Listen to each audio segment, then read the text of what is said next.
So this goes back to that tunnel altercation between. I don't think I noticed it. All right. So what it is, I guess Michigan State, MSU, got into a fight with Michigan, and now 7 of the players. Oh, you don't know the beginning of this. I thought you knew the whole thing. All right. So back at the game a while back, I think it was halftime or post game. It doesn't matter which, but one of the players went down the wrong fucking tunnel and ends up surrounded by the other fucking team. What do? They point him back to his own locker room? No, they beat him senseless with helmets. There's video of it of this guy getting beaten with a helmet in the head, like surrounded by the other team. Is he wearing a helmet?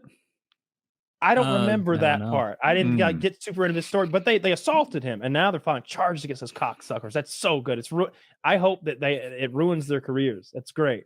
They were beating him with a deadly weapon in a dark corridor with all their friends. I can't think of anything more cowardly or shitty, or more. And they were probably like being sore losers. That's why they were doing the beating, right? Well, they had just lost. Yeah, the guy who got beat up was on the team that won, right? There you go. Perfect. Yeah, sore losers are going to jail now. Good. Yeah, that's pretty fucked up. Just, dude, did pretty fucked up to go down the wrong tunnel too. What was he going to mock him? He's going to go in there and had a little head shit? Injury. No, they've all got head injuries. Yeah, you can't use that as an excuse in football. Yeah, head injuries are not an excuse for anti-Semitism.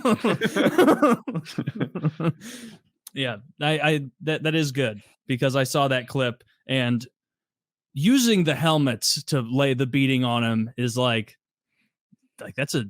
you could fuck somebody up with a helmet. Like, here's the best part. Look. If you're going to assault someone with a deadly weapon with all your boys, maybe find a corridor that isn't quite so well filmed and recorded in HD crystal clear quality. There's a YouTube video of the assault.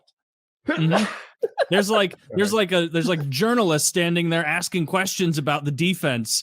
Like of the assault. So I notice you're putting your hands over your head. Is that because you fear CTE? No, it's because they're hitting me with helmets. Get me out of here.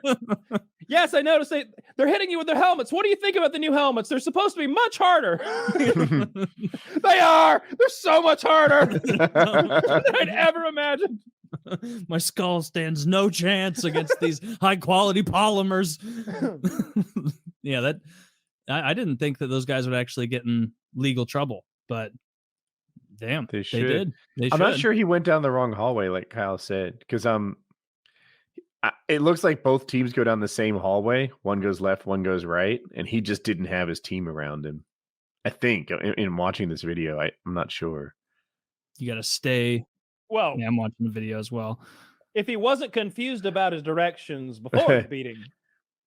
Like, if you get to 207, for example, 211, you'll see the whole Michigan team is there now. They're just going in to the right. Okay, so yeah, it doesn't even look like... I don't know why they beat him up, just because they found someone... Maybe they were like, oh, we just lost and we're embarrassed and he's making fun of us. Let's beat the shit out of him. That's exactly what happened. Oh, I mean, that's what I would imagine happened. Maybe he said something. Oh, I'm sure he did, but like trash talking someone doesn't give you the right to assault them with a weapon. Like, maybe she was wearing a short skirt. It depends on the trash talk. Depends on the skirt. Bragging about winning a football game, even in like a shitty way, like there's no world in which this guy deserves to like get brain damage. According to the district attorney there in Michigan, it doesn't. I looked up this like a couple months ago. Like, you're allowed to beat someone up for trash talk. The Supreme Court did a ruling. It's called fighting words. And like, if, for example, if I just lay in and talk about, I don't know, your family, your kids, or like just the right stuff, I forget what the examples were, then they don't consider you the instigator of the fight, even though you took it to violence. I'm gonna need you to source this. Okay. Because, and I'm not saying that fighting words don't exist, and at a core central station of our legal system, but Jesus Christ, how can that be? How can that be? But Jesus Christ, how can that be? No, Kyle, if you're super mean, you can cave their skull in. I just haven't seen it that like brought up a lot. when people would in fact talk shit and thereby get hit. It's a bit of a fuck around and find out type scenario. Like traditionally you find out and it's all good. You're telling me here that there may be legal not the case. information. Yeah, I'm looking at it. It's hard to read because there's at least 4 Supreme Court cases where they like talk about the scope of fighting words. Certain words produce a clear and present danger. They're not protected. They invite a dispute and cause unrest. In 1951, they held that certain fighting words that incite a riot create a career, and they're not protected by the First Amendment. I'm looking for more stuff here. I think this is about making clear and present threats to one's safety and life and other things that constitutes defending yourself, and things like yelling fire and yelling, crazy shit in public, right? Rather than a sort of Andrew Jackson style dueling society sort of interpretation. I'm trying to quickly come up to speed on this fighting word stuff. Texas versus Johnson, 1989, the Supreme Court redefined the scope of fighting words. Doctrine to mean that words that are a direct and personal insult are an invitation to exchange in fisticuffs. There, the court held that the burning of a United States flag, which was considered symbolic speech, did not constitute fighting words. Are you reading that or making it up? I read it. Not fighting words. Oh, okay. I was like, that sounds right. That would have been a bizarre thing to make up. Like this, just a bizarre top of the dome riff. But yeah, I think I know what you mean, Kyle. Yeah. I would like that though. I would like to live in a dueling society where 2 men could agree to duel one another. I think you'd see it a lot on the internet. Instead of people boxing, they'd be dueling. And I think you can, right? Can't you agree to duel? No.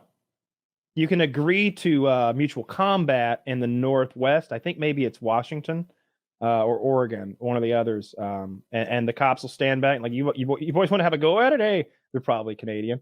And they'll just, stand back and watch you. And that's all legal and good. But dueling involves, well, I think in the old cartoons, the guy who's challenging the other man who is the challenged gets to pick the weapon. I challenge you to a duel. That's a good, fair. Let me throw this out here. I got it. Mm-hmm. The court held that provocative words may be justification for an assault, provided the person uttering the words understood or should have understood that physical retaliation would be attempted. The words may be fighting words. And then it goes on to talk about it. But yeah, so fighting words justify an assault according to the Supreme Court. They just need to be good enough. You can't call some guy a stinky poo-poo head, but you go hard. It mentions racial a couple of times, like that. Those are fighting words. You know what I think should be fighting words? Any threat. If we're standing there and you say, I'm gonna fuck you up. All right, you've done it. You might as well have just punched me in the face. You have instigated a fight. If you just said, I'm gonna kill you, now I should be within my rights to kill you. Well, that's pretty cut and dry. We'll learn fast. I'm gonna kill you. I feel like you tell somebody you're gonna kill them. Look, in the old West, I bet if you told a guy in the street you're gonna kill him, he thought you meant it, and he responded in kind. Not probably by like whipping a pistol out, but by waiting in the alley that night and beating you with a stick or something. Beating you with a prostitute. Yeah, with a prostitute to death. A prostitute's wooden leg. Beat her with a prostitute to death, then kill the prostitute. Perfect plan. Yeah, they both died. It's the perfect crime. And you're in the Wild West, and I imagine the Wild West being like, Sheriff, there's 2 freshly dead people where I just was. And he's like, did you see anyone? It's like, nope. It's like 2 Mexicans and an Indian. Oh, yeah, it was a couple of Mexicans, probably. Anyway, I'm about to head out of town. You'll never see or hear from me again. In this scenario, why are we killing somebody? Pony on out of here. If you want to write my description down, I'm the white guy with the beard on the horse. Good day. Write it down. Brown hat.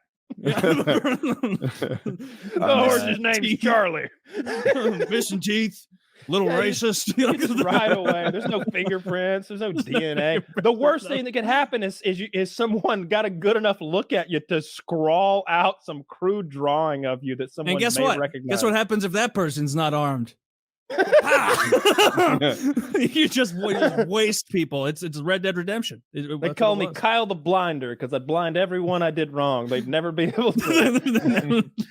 You just have to make up new voices in towns you go to again. Hello, I've never been here before. Probably just easier to kill anyone who's good enough at drawing to do a wanted poster. There's only one in town, right? There's only one wanted guy, and you pay him off with 6 cents. Yeah. Yeah, crime was a lot easier back in the olden days. I guess it's going to get progressively harder.